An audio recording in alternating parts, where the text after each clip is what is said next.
Hello and welcome to knowledgebank.pro. This is the second installment of our vlog, and in this video we will talk about the channel. I will give you a quick update on what's going on with the channel. We will talk about some of the videos that I released this week. It was a good week. I was able to publish a video just about every day.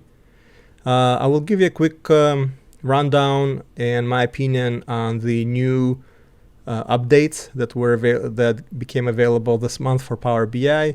I will also talk about two custom visuals that were included in the Microsoft's blog about the monthly update of new features. I will talk about things that were kind of pissing me off this week. I will keep it to technology, obviously. So the two things that caused my irritation were the SAP connector for Azure Data Factory and couple of things that I'm waiting to be fixed on calculation groups. So I will talk about those things at the end. So let's talk about the channel growth. It's been a good week. We grew by just about 10% in 1 week. That's awesome. Thank you. As I said, there was a bunch of videos that got posted. Let me go through some of them and get you guys caught up just in case you missed it. Again, I'll just fly through them. I'm not going to get too deep into them. Hopefully I can do this in just a couple of minutes to give you an update on what the videos were about. So if you missed them and it's an interesting topic, you could go find them and watch it. So the first one was demystifying dates and period. In this video, I talk about dates and period function, explain how it works, talk about a specific scenario that I was trying to fix in this particular model. So if you're trying to understand how to work with dates in Power BI, then that would be a good video to watch. The next one was my first inaugural installment of the vlog series. I don't even remember what I was talking about in this video, so if you missed it, go ahead and watch it. I did some introductions, talked about our vision and inspirations. If you're enjoying this channel, you probably will enjoy that vlog as well. The next one is how to compare time series that start on different dates. That's this model here. I'm using our coronavirus, and the whole idea of the video is that a lot of times you will have different events that start on different dates, and they have different growth dynamics and different altitudes and amplitudes of growth. Since they're starting different dates, it's not easy to compare them. So I talk about some of the strategies on how you can normalize all of those time series to start on the same day. I show a bunch of different calculations and talk about some of the ways you can get that achieved. So it was I think an interesting video. If that's of interest to you guys, don't miss it. The next one was about Power BI totals. Sometimes when you create a measure that's a little bit sloppy, it doesn't add up perfectly. So here's an example. So here I created a commission calculation that looks at the profitability of different sales. And depending on profitability, it applies 5 or 10% commission. And you could see that each row is calculated correctly. But in a total, 5 plus 20 is not equal to 30. So I talk about why these issues occur and how you can fix it. So it's a quick video, and a fix for this problem is also very quick. The next one is data masking versus row level security. In this video, I logged in as different people. Jane, I'm logged in right now. And what I'm trying to do is build the model in such a way that I can see all of the totals. But as I drill down to levels that I'm not supposed to see, I will display an asterisk. So it's drastically different from row level security, where row level security is similar to filtering. So if I develop this as row level security, this total would only include products that Jane is involved in. That's not what I want. I want to see everything. I don't want to filter anything. What I want to do is mask. So when she's looking at the data she's not supposed to see, I don't want her to see those records in the sense that I mask them, but she still knows that there is some cells there because everything rolls up perfectly into the total and subtotals. So all the numbers are up, she just can't see the things she's not supposed to see. So if that's an interesting scenario, a good video for you to watch. The last one that I'm kind of debating if I should be releasing is the video about the ultimate waterfall, the free version of that chart. I started a series of reviews relative to the waterfall charts, and I reviewed the simple waterfall chart from from a vendor, and I reviewed the default waterfall chart that comes from Power BI. So simple waterfall chart ran circles around the default waterfall chart. I recommend simple waterfall chart every single time. And this time I tried the ultimate waterfall chart and I hated it. And I don't know if I was in bad mood, if got off on the wrong foot, don't know. But from the very beginning, I just didn't feel much love towards it. The minute I created it, this whole background, it just didn't do it for me. So from the very get-go, I was negative towards the chart. I get it to work the way I want it to work, but I don't recommend it, and I didn't think that this chart is worth your money if you want to buy it for your company, unless this chart has a lot of different features. So if you absolutely have to have those features, then this chart makes sense. But it's really complicated, confusing. Documentation is not very good.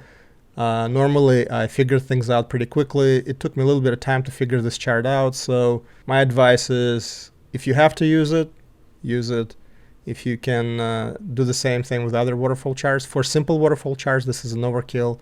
There's no point of getting it. So I have not posted that video yet. I will probably post it either later tonight or over the weekend. I don't want to have any negative content or kind of critical content, but at the same time, you got to be honest and you got to be true. So didn't like that waterfall chart, so I will probably post it anyway. Now I wanted to run through some of the new features that were released with the latest Power BI update. There's nothing really there that really I thought was really awesome. So I'm just going to run through this. Enhancements to mobile layout. I think it's cool. I see a lot of customers are using mobile layouts. Power BI on a phone is hard. Power BI on an iPad is hard, but Power BI on a phone is even harder. So I'm sure there's a lot of people who are using it. But I think, again, it's cool, but I can't say that I'm super excited about it. I barely use this feature myself. And when people use this feature, they're using it in such a limited capacity that it's really more for alerting than anything else. Page refresh, automatic page refresh, that's cool, particularly if you do Power Apps. The problem is that this feature is really relevant only for people who have a premium capacity. So if you don't have a premium capacity, you probably don't care about this feature. Hierarchical slicer, that's cool. I'm glad that's there. I use it. Good. Modern ribbon is now generally available. I already forgot that it's modern ribbon. I got used to it, just a ribbon. And for me, the old one was easier to find things. I still struggle to remember where I gotta click and find new things. I understand that there's so many features keep added to Power BI that they had to do something. Not a big fan, but I could live with it. RLS support for feature table. Cool. AI insights are now generally available. I think it's a really cool feature. I don't see a whole lot of people using it though. I think a lot of people are struggling to understand where it's useful and how to use it. So I've used it a few times. Overall, I'm lukewarm. Visualizations. So there's a bunch of custom visuals that were added. I will talk about two of those. Template, add apps. I'm going to skip that. Modeling, view enable for Left Connect. That's awesome. So now if you connect to an analysis services model, you can see how things are connected. That's moving Microsoft forward to be able to support the composite models. I cannot wait for composite models to come out. There are two things that, in terms of modeling, that I cannot wait to get my hands on. Number one is composite model. Number two is calculation groups. So currently you can do calculation groups in analysis services. You can do calculation groups in Visual Studio. When I do my mini rant at the end, I will talk about some of the issues with calculation groups right now. So it's still not fully baked, in my opinion, even though it's been around now for many, many months. But I cannot, for me, those two features are a game changer. I cannot tell you how excited I am that they're coming. Cannot tell you how frustrated I am that they're not available yet. Power BI training, super excited about that. It's an inside joke. Those who are in the know what I'm talking about. Okay, let's get back to visualizations. A bunch of different charts were released. I'm not sure why Microsoft is including third-party vendors in the Power BI updates, but I guess it's good to know that these new custom visuals are now available.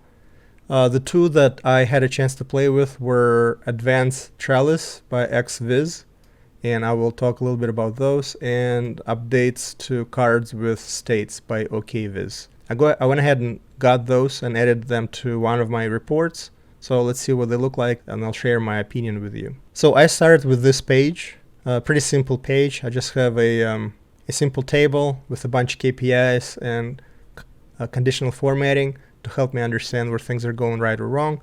And I did the price value mix both for revenue and margin, so I can understand if my revenue growth is profitable or not. I've modified this page now to support those other two visuals. So let's start with the trellis. So I actually like that custom visual quite a bit. After having worked with that previous custom visual for the waterfall chart, I had kind of low expectations. I think there's a lot of functional pieces in this visual that I really like.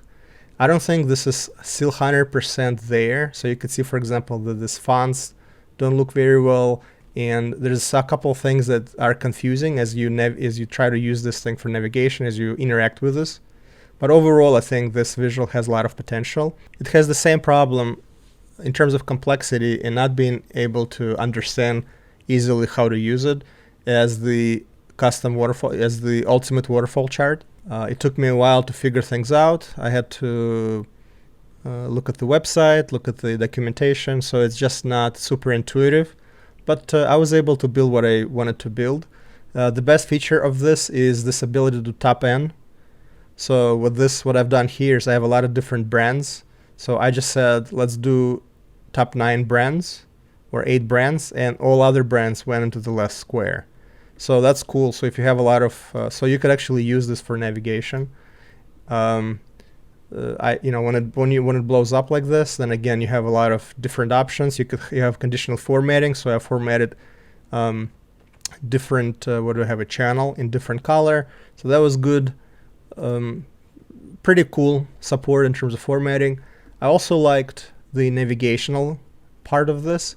What I did earlier last week, I think I did a video about breadcrumbs, and they really came in handy with this. So as long as I have this breadcrumbs, so I know where I'm at, I can use this chart to navigate. So I could click, for example, brand 2, and you see that selected brand 2 here. I could click on brand 1. So if I click at the very top, it multi-selects. If I click in the middle, it just selects one brand. So I had to figure all this stuff out. So you could probably train your customers to use it. So if you click at the title, it multi-selects. So pretty cool in terms of navigation. Or you could click on individual channel. So here I clicked on retail channel, and it says the channel retail brand 03. If I had not done those breadcrumbs though, this navigation is not easy. I read through the documentation that there is a breadcrumb feature in the chart itself. I could not figure out how to do it. I only spent maybe 10-15 minutes on this visual. The time that I did spend makes me want to spend more. So unlike the ultimate waterfall, where every minute I spent with the chart, I wanted to spend less. When I was working with this chart, I was actually genuinely interested to learn more and figure out how to use it. Again, a lot of quirks. My advice is this. So let's take a look at the licensing model for this thing. So now I'm on XViz website, and you can see that they're pricing tier volume licensing. For one user, they're charging $1.50, and then the price per user drops as the volume increases. So these are monthly figures billed annually. So for a larger company, for 1,000 people company, you're looking at $600 a month, or let's say $7,000, let's say $10,000 a year. That's not a lot of money. The problem is acquiring all this stuff, going through the purchasing and dealing with all of that kind of stuff if you work for a large company. I've looked at some other visuals that these guys have. I'm not sure how much money these guys are gonna make and how many of these visuals they're gonna sell. Frankly, I think the quality of visuals is pretty good. They're filling the gap that currently exists. My hope would be that Microsoft just acquires this company and we're just gonna get these visuals that they're gonna be just part of Power BI. I can't imagine that these guys are gonna make a killing given their licensing model. They would have to have millions of users to make some decent money. I'm guessing that the best exit strategy is to have Microsoft purchase their IP, purchase these charts, and add them as standard charts to Power BI, or make them free on AppSource. Cards with state is the next visual we will be taking a look at. As you can see, unlike the other visual that can cost you thousands of dollars, this one you could get for free. You just have to go to their website, go through the purchasing process, provide your email address, and they will send you a key. You could take that key, add it into the properties of the chart, and that unlocks the premium features. So here we're looking at the two cards I created. We're looking at the margin by segment, so we have consumer and professional segments, and then I'm also trending the 5 weeks that I have selected.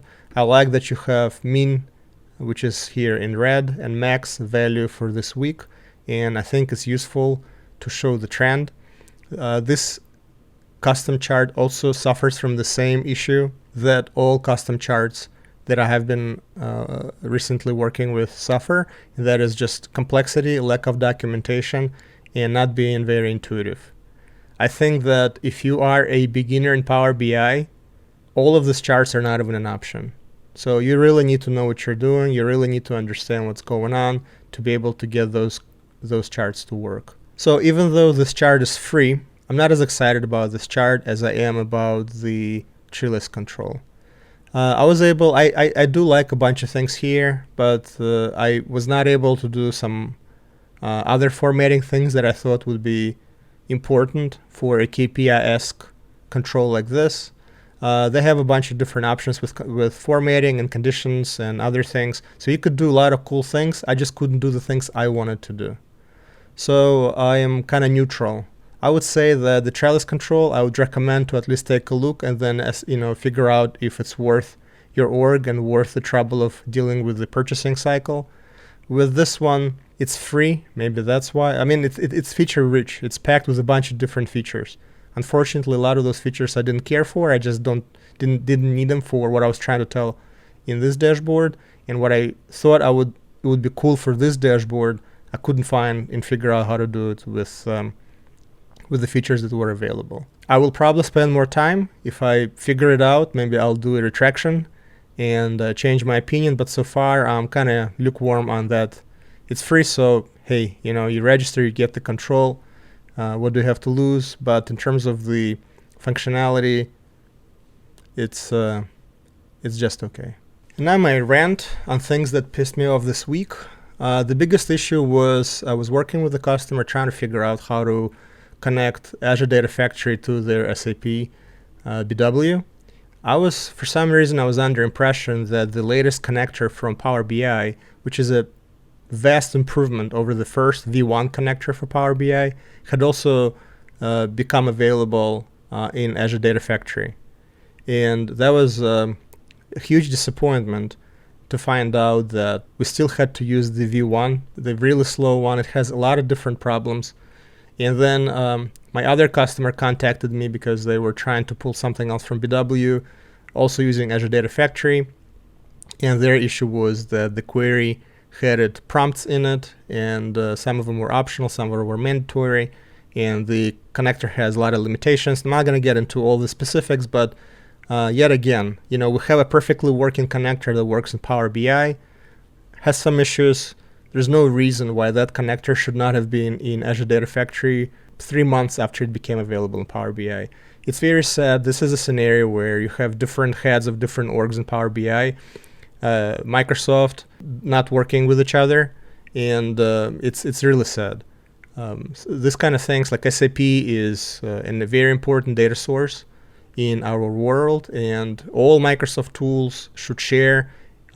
If one tool figures out how to take advantage of certain technologies in SAP, that learning should permeate all other teams at Microsoft. So to see that the connector that works very well for Power BI has not been adopted by the Azure Data Factory is very frustrating. My final beef is with Microsoft Power BI team, and that has to do with calculation groups. So I have a video where I talk about calculation groups called Introduction to Calculation Groups. And in that video, I talk about how to create it. I do it in Visual Studio, and I have a lot of plans to follow up on that video with a lot more content and break down some other interesting features in calculation groups. I already said that calculation groups, in my mind, along with the composite models in Power BI, is by far the most important feature that's coming. And I cannot wait for full support of calculation groups in Power BI Desktop and all the tools in the realm.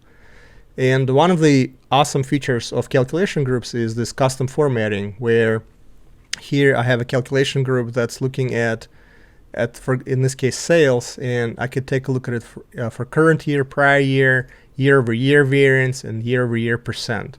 And my beef with Microsoft is that you could see that here I have a card control, and you see that it's formatting the measure perfectly.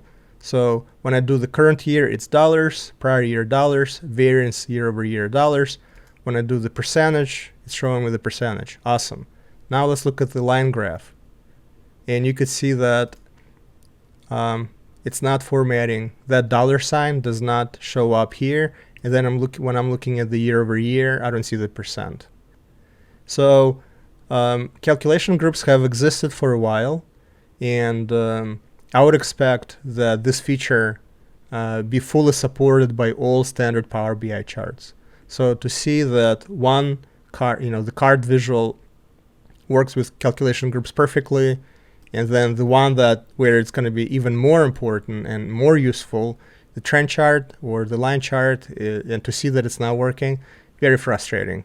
So I'm hoping that this will get addressed in the subsequent, hopefully in the July version of the desktop. I will definitely be a happy camper when I can mouse over a data point and see the value perfectly formatted as a format or a dollar value. That's about it for this week.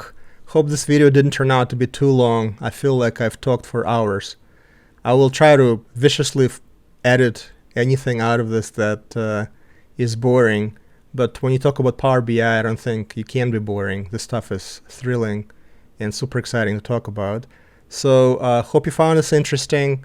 Hope you're enjoying the channel. If you would like me to cover any topics, if you guys have any questions, leave those in the comments. So I'll be happy to take your feedback, and I'm constantly looking for topics for me to cover. So go ahead and leave the comment below, and I will try to respond and provide answers as quickly as I can. Have a great weekend. Have a great 4th of July. Bye.